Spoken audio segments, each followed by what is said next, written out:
वजीर हरीश राव ने कामारेड्डी जिले के लारेड्डी टाउन सेंटर में बीआरएस उम्मीदवार साईं बाबा मंदिर से रोड शो का आगाज किया और गांधी चौक पर आवाम से खिताब किया। हरीश राव ने कहा कि आवाम का वोट इस तरह नहीं खरीदा जा सकता जिस तरह पैसा लीडरों को खरीद सकता है। उन्होंने कहा कि लोग आवाम का वोट नहीं खरीद सकते जैसे वो लीडरों को पैसों से खरीदते हैं। उन्होंने कहा कि आवाम को एक बार सोचना चाहिए कि क्या उन्हें केसीआर चाहिए जो 24 घंटे बरक़ी फराहम करते हैं या कांग्रेस जो 3 घंटे बिजली की बात करती है। उन्होंने कहा कि आप सुरेंद्र को वोट दें, आपके लारेड्डी हल्के का लीडर जो आपके लिए दस्तयाब है। एन सुरेंद्र ने अपोजिशन से कहा कि अगर आपके पास पैसे हैं तो मेरे पास लोग हैं। उन्होंने आवाम से अपील की है कि वो तरक्की के लिए उन्हें कामयाब बनाएं। इस मौके पर रुकने पार्लिमान बीबी पाटिल और दीगर मौजूद थे।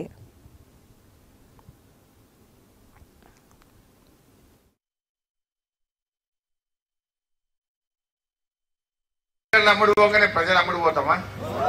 లీడర్లు పోవచ్చు కానీ ప్రజలు మాత్రం తప్పకుండా కేసీఆర్ పక్షం ఉంటాడు, మంచిగా పాలించే బీఆర్ఎస్ పక్షాన ఉంటారు. ఇవాళ ఎన్నికల్లో ఏం జరుగుతుందో మీరే ఆలోచించండి. మొన్నటిదాకా కర్ణాటకలో పోయి ఇదే రాహుల్ గాంధీ, ప్రియాంక గాంధీ కర్ణాటకలో 5 గ్యారెంటీలని ఉదరగొట్టారు. పాపం కర్ణాటక ప్రజలు నమ్మి కాంగ్రెస్ కు ఓటేస్తే నట్టేట ముంచేసింది. ఏం చేయాలి మొత్తుకుంటున్నారు.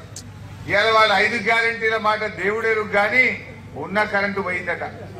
ఆనాడు బీజేపీ పార్టీ ఉండగా కర్ణాటకలో 7-8 గంటల కరెంట్ వస్తే ఇవాళ 2-3 గంటల కరెంటు కూడా వస్తుంది కదా. నేను చెప్పుడు ఇడిచిపెట్టండి.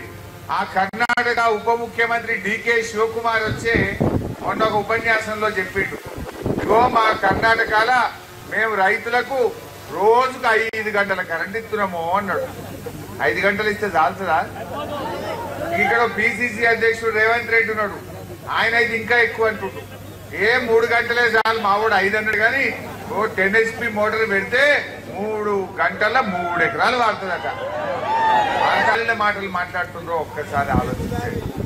24 గంటల కరెంట్ ఇచ్చే కేసీఆర్ ఉండగా ఈ కాంగ్రెస్ నమ్మి మోసపోదామా? రిస్క్ తీసుకుందామా? రిస్క్ లో పడ్డట్టా కాదా? ఈ కాంగ్రెస్ పుట్టు పూర్వోత్తరాలు మీకు తెలివయా? ఎందుకంటే కేసీఆర్ వచ్చినాక కరెంటు మంచిగా ఇచ్చిండు, చెరువులు మంచిగా చేసిండు, చెక్ డ్యాములు మంచిగా చేసిండు, పెట్టుబడికి ఎకరానికి 10,000 ఇచ్చిండు, టైం మీద ఎరువులు ఇచ్చిండు, విత్తనాలు ఇచ్చిండు, పండిన పంట గింజ లేకుండా ఊరూరికి కాంటాలు పెట్టి వడ్లు కొన్నాడా లేదా? చెప్పలే కానీ కేసీఆర్ చేసి చూపించిండా లేదా? నీళ్లు ఇచ్చిండు, కరెంట్ ఇచ్చిండు, పెట్టుబడి ఇచ్చిండు.